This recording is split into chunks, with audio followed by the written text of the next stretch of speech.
Easy physics বই থেকে এই পর্বে আমরা চিটাগাং বোর্ড 2023-এর একটি সৃজনশীল প্রশ্ন সমাধান করব।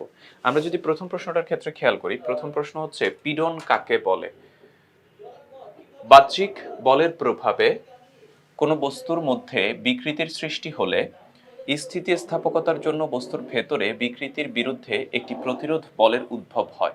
বস্তুর ভেতরে একক ক্ষেত্রফলে লম্বভাবে উদ্ভূত এই প্রতিরোধকারী বলকেই আমরা কি বলি? পীড়ন বলে থাকি। তাহলে কি বলা হলো? বাহ্যিক বলের প্রভাবে যখন কোনো একটা বস্তুর উপর বাহিরে থেকে বল প্রয়োগ করা হয় তখন বিকৃতির সৃষ্টি হয়। মানে বাহ্যিক বল প্রয়োগ করলাম, এতে বিকৃতি ঘটলো। বিকৃতি মানে হচ্ছে আকৃতির পরিবর্তন হয়, দৈর্ঘ্য বড় হলো, ছোট হলো, আয়তন বেশি হলো, কম হলো, এরকম বিকৃতি হয়। তখন বস্তুর ভেতরে বিকৃতির বিরুদ্ধে একটি প্রতিরোধ বলের উদ্ভব হয়। অর্থাৎ আমি যখন বিকৃতি করার চেষ্টা করছি তখন এর ভেতরে একটা প্রতিরোধকারী বলের উদ্ভব হয়। বস্তুর ভেতরে একক ক্ষেত্রফলে লম্বভাবে উদ্ভূত এই প্রতিরোধকারী বলকেই বলা হয় পীড়ন। অর্থাৎ প্রতি একক ক্ষেত্রফলে কতটুকু বাধাদানকারী বলের সৃষ্টি হচ্ছে তাকে আমরা পীড়ন বলে থাকি। এরপরে দ্বিতীয় প্রশ্ন হচ্ছে শব্দের বেগ বায়ুর আর্দ্রতার উপর নির্ভর করে, ব্যাখ্যা করো। শব্দের বেগ বায়ুর আর্দ্রতার উপরে নির্ভর করে। বাতাসের বাতাসের আর্দ্রতার সাথে শব্দের বেগের পরিবর্তন হয়। আমরা জানি শুষ্ক বায়ুর ঘনত্ব অপেক্ষা আর্দ্র বায়ুর ঘনত্ব কম। আর্দ্র বায়ুর ঘনত্ব কম কেন? কারণ বায়ুতে নরমালি হচ্ছে hydrogen, oxygen, hydrogen, oxygen, carbon dioxide এরকম বিভিন্ন রকম গ্যাস থেকে থাকে। কিন্তু সেই জায়গাটা যদি জলীয় বাষ্প দ্বারা রিপ্লেস হয় তাহলে ভরের পরিমাণ কমে যায়। কারণ জলীয় বাষ্পের ভর হচ্ছে 18, অন্যদিকে নাইট্রোজেন দেখো, নাইট্রোজেন হচ্ছে 28, কিংবা অক্সিজেনের দেখো 32। তাহলে এই ক্ষেত্রে যখন জলীয় বাষ্প দ্বারা ওই গ্যাসগুলো রিপ্লেস হয় তখন ভরের পরিমাণ কমে যায়, যার ফলে ঘনত্বের পরিমাণ কমে যায়। কারণ জলীয় বাষ্পপূর্ণ বায়ু শুষ্ক বায়ু অপেক্ষা হালকা। বাতাসের শব্দের বেগ ঘনত্বের বর্গমূলের ব্যস্তানুপাতিক। এই কথাটা একটু ভালো করে মনে রাখবা। বাতাসের শব্দের বেগ ঘনত্বের বর্গমূলের ব্যস্তানুপাতিক। অর্থাৎ শব্দের বেগ বাতাসের ঘনত্ব রো হলে ভি সমানুপাতিক √ρ। অর্থাৎ বাতাসে আর্দ্রতার পরিমাণ বাড়লে বাতাসের ঘনত্ব কমে এবং সাথে সাথে শব্দের বেগ বেড়ে যায়। আর্দ্রতা বাড়লে, আমি আরেকটু এক্সটেন্ড করে বলি, আর্দ্রতা বাড়লে ভর কমে যায়। আর্দ্রতা বাড়লে ভর কমে যায়। ভর কমার ফলে ঘনত্ব কমে যায়। ঘনত্ব কমলে বেগের পরিমাণ বেড়ে যায়। কেন? কারণ বেগ হচ্ছে ঘনত্বের বর্গমূলের ব্যস্তানুপাতিক।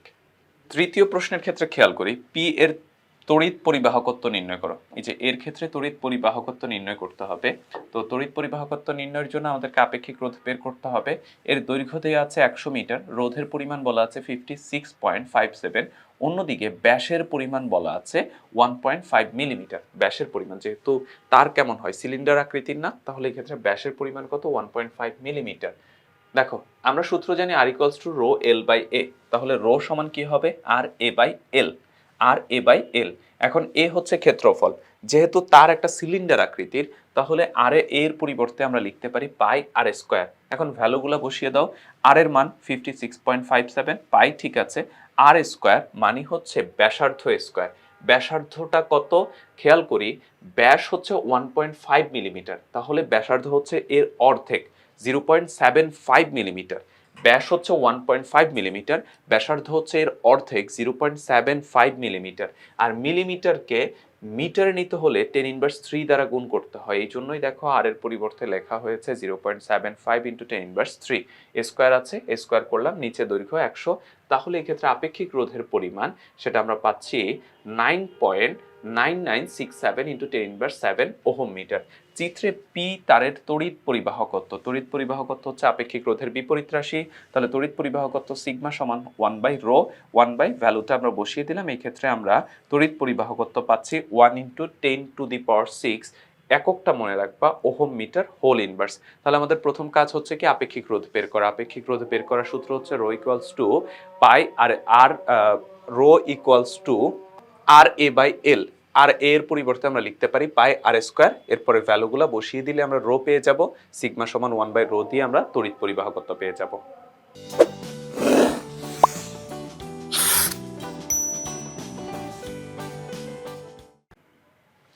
ঘ নম্বর প্রশ্নের ক্ষেত্রে খেয়াল করো, চিত্র কিউ এর 20 ওহম এবং 15 ওহম তড়িৎ ক্ষমতা 15 ওহমের তড়িৎ ক্ষমতা একই হবে কিনা গাণিতিক যুক্তি সহ প্রদর্শন করো। 20 ওহম এবং 15 ওহমের কথা বলা হয়েছে। 20 মানে এইটা, 15 মানে এইটা। এই দুজনের ক্ষমতা একই হবে কিনা আমাদের গাণিতিক যুক্তি সহ প্রদর্শন করতে বলা হয়েছে। এখন এই সার্কিটটা দেখলে আমাদের অনেকের ক্ষেত্রে একটু কনফিউজড হয়ে যাবে। কারণ একটু কঠিন কঠিন মনে হচ্ছে, কেমন যেন একটু এলোমেলো। তো এই সার্কিটটাকে আমরা একটু সহজ করে নিব। এখানে একটু খেয়াল করে দেখি, এই রেজিস্ট্যান্স আর এই রেজিস্ট্যান্স দুজন একজনের সাথে একজন সরাসরি কানেক্টেড, তাহলে আমরা বুঝতেই পারতেছি এই দুজন শ্রেণীতে সংযুক্ত। আবার দেখো এটার সাথে এটা একটার সাথে আরেকটা সরাসরি কানেক্টেড, সুতরাং এই দুইটা শ্রেণীতে সংযুক্ত। তাহলে আমরা দেখলাম এই দুইটা রোধ নিজেরা শ্রেণীতে, এই দুইটা রোধ নিজেরা শ্রেণীতে। তারা দুজন এই পাশের রোধটা এখানে এসে এই পাশের রোধটা এখানে এসে একটা কমন পয়েন্টে মিলিত হয়েছে। এই পাশের রোধের এই প্রান্ত এখানে, এই পাশের রোধের এই প্রান্ত এখানে একটা কমন পয়েন্টে মিলিত হয়েছে। এই দুইটা কমন পয়েন্ট থেকে দুইটা কেবল আমাদের হচ্ছে ব্যাটারির দুই প্রান্তে কানেক্ট হয়েছে। এই চিন্তা ভাবনায় আমরা সার্কিটটাকে আরেকবার একটু আঁকবো।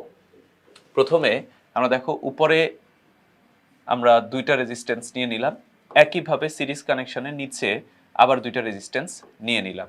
এদের দুজনকে একটা কমন পয়েন্টে মিলিত করি, ধরো এদের দুজন এসে এই পয়েন্টে মিলিত হলো।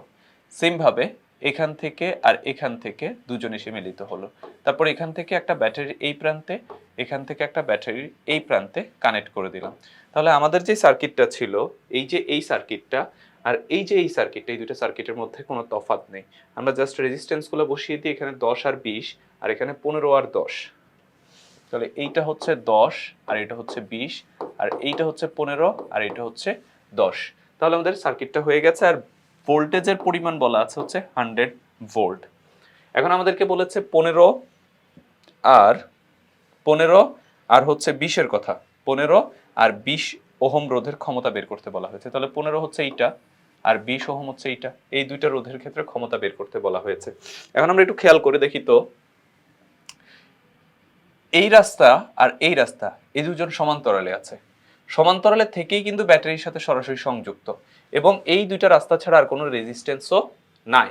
তার মানে আমরা বলতে পারি এদের দুজনের এই রাস্তার আর এই রাস্তা, নট রোধ বলতেছি, রোধ কিন্তু স্পেসিফিক একটা, এই রাস্তা মানে হচ্ছে দুইটা রোধকে বোঝাচ্ছি, এই রাস্তা মানে এই দুইটা রোধকে বোঝাচ্ছি। এই দুইটা রাস্তার বিভব পার্থক্য সমান হবে। কেন? সমান্তরালে বিভব পার্থক্য সমান হবে, যেহেতু আর কোনো এখানে রোধ নেই এবং এইগুলা সরাসরি উৎসের সাথে কানেক্টেড, সুতরাং উৎসের বিভব পার্থক্য আর এই দুইটা রাস্তার বিভব পার্থক্য সেম হবে। তাহলে উপরের রাস্তার বিভব পার্থক্য 100, নিচের রাস্তার বিভব পার্থক্য 100। তাহলে উপরের রাস্তার যদি আমরা তড়িৎ প্রবাহ বের করতে চাই, উপরের রাস্তার যদি তড়িৎ প্রবাহ বের করতে চাই, সেটাকে ধরো I1 বললাম, I1 সমান হচ্ছে V বাই RS1। তাহলে এখান থেকে V এর মান হচ্ছে 100, RS1 মানে হচ্ছে উপরের রাস্তা দুজনের তুল্য রোধ, সেটা কত? 30। তাহলে I1 এর মান আমরা পাচ্ছি কত? 10/3। I1 এর মান পাচ্ছি 10/3, মানে উপরের রাস্তায় 10/3 অ্যাম্পিয়ার তড়িৎ প্রবাহিত হবে। অর্থাৎ 10 ওহমের মধ্যে তড়িৎ প্রবাহ 10/3, 20 ওহমের মধ্যেও তড়িৎ প্রবাহ 10/3। তাহলে 20 ওহমের যে ক্ষমতা সেটাকে P1 বললে, P1 সমান হচ্ছে I square R। I square মানে হচ্ছে 10/3 হোল স্কয়ার, আর এর মান হচ্ছে 20। তাহলে এখান থেকে কত পাচ্ছি?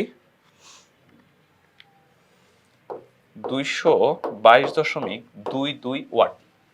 এইটা হচ্ছে প্রথমটার ক্ষেত্রে ক্ষমতা। এরপর সেকেন্ডটার ক্ষেত্রে আমরা যদি তড়িৎ প্রবাহ বের করি, I2 সমান V বাই RS2। V এর মান তো 100, RS2 এর মান হচ্ছে 25, তাহলে আমরা তড়িৎ প্রবাহ পাচ্ছি হচ্ছে 4। এখন যদি আমরা ক্ষমতা বের করি, যে 15 ওহমের জন্য ক্ষমতা 15, এই দুইটার ক্ষেত্রেই তড়িৎ প্রবাহ কিন্তু 4 অ্যাম্পিয়ার, দুইটার ক্ষেত্রে কিন্তু তড়িৎ প্রবাহ 4 অ্যাম্পিয়ার, অর্থাৎ 15 এর মধ্যেও 4 অ্যাম্পিয়ার, 10 এর মধ্যেও 4 অ্যাম্পিয়ার। তাহলে আমরা যদি এখান থেকে ক্ষমতা বের করতে চাই, তাহলে আমরা পাচ্ছি হচ্ছে I2 square into R। I2 মানে হচ্ছে 4 স্কয়ার, আর এক্ষেত্রে R এর মান হচ্ছে 15। তাহলে আমরা কত পাচ্ছি? 16 ইন্টু 15, অর্থাৎ 240 ওয়াট। তাহলে আমাদের দুজনের ক্ষমতা হয়ে গেছে। একজনের ক্ষেত্রে ক্ষমতা হচ্ছে 222.22 ওয়াট, আরেকজনের ক্ষেত্রে ক্ষমতা হচ্ছে 240 ওয়াট। তাহলে আমরা কি করেছি? প্রথমে আমরা সার্কিটটাকে এঁকে নিয়েছি এইভাবে, যাতে আমাদের বুঝতে সুবিধা হয়। তারপর আমরা বুঝালাম যে দুইটা সার্কিট এই দুইটা প্রান্তই আমাদের সমান্তরালে কানেক্টেড, যেহেতু সমান্তরালে কানেক্টেড সেহেতু তাদের বিভব পার্থক্য সমান হবে। তো বিভব পার্থক্য কার সমান হবে? উৎসের বিভব পার্থক্যের সমান হবে, কারণ এই দুইটা রাস্তা ছাড়া আর কোনো রেজিস্ট্যান্স আমাদের এখানে নাই। তো তাহলে উপরের রাস্তা তড়িৎ প্রবাহ V বাই R, বিভব পার্থক্য ডিভাইডেড উপরের রাস্তার তুল্য রোধ। সেম ভাবে আমাদের নিচের রাস্তার ক্ষেত্রে বিভব পার্থক্য ডিভাইডেড নিচের রাস্তার তুল্যরোধ, সেখান থেকে আমরা কত পাচ্ছি? এখানে RS2 বলতে বোঝানো হচ্ছে যে 15 আর 10-এর তুল্যরোধ যেটা হচ্ছে 25। RS1 বলতে বোঝানো হচ্ছে 10 আর 20-এর তুল্যরোধ যেটা হচ্ছে 30। এখানে 4 আর এখানে 10/3। এখন তড়িৎ প্রবাহ জানি, ক্ষমতা P = I²R বসিয়ে দিলাম, এখানেও I²R বসিয়ে দিলাম। এখান থেকে ক্যালকুলেশন করলে আমরা দুজনের ক্ষেত্রে ক্ষমতা পেয়ে যাব। আমাদের কাছে প্রশ্নে জিজ্ঞেস করেছিল ক্ষমতা একই হবে কিনা, না ক্ষমতা একই হবে না। এখানে দেখো আমরা হচ্ছে এই সার্কিটটাকে সেম এইভাবেই আঁকতে পারি, কোনো সমস্যা নেই। এই যে দুজন মিলে হচ্ছে একটা সমান্তরাল হয়ে হয়ে একটা হলো, শ্রেণী হয়ে একটা তুল্যরোধ হলো, এই দুজন শ্রেণী হয়ে একটা হলো। তো চিত্রে কিউ এ 10 ও 20 ওহম রোধ দুটি শ্রেণীতে যুক্ত, এদের তুল্যরোধ সেটা আমরা এখানে লিখেছি যে ওইখানে তুল্যরোধ একটা 30 আর একটা 25 কিভাবে হলো। তো এখন 20 ওহমের তড়িৎ প্রবাহ I = E/RS1 যেভাবে আমরা বের করেছিলাম। তো এখান থেকে ক্ষমতা বের করতে পারি I²R দিয়ে। একইভাবে 15 ওহম রোধের ক্ষেত্রে আমরা তড়িৎ প্রবাহ বের করে ক্ষমতা বের করতে পারি। সো আমি এখানে যেটা দেখিয়েছি এটা এখানে সমাধান আকারে দেয়া আছে। তো আশা করি তোমরা বুঝতে পেরেছো, এটাই ছিল এই প্রশ্নের সমাধান। প্রশ্নগুলো আমরা সমাধান করছি ইজি ফিজিক্স বই থেকে। তোমরা যারা ইজি ফিজিক্স বই সংগ্রহ করনি খুব দ্রুত সংগ্রহ করে ফেলবে।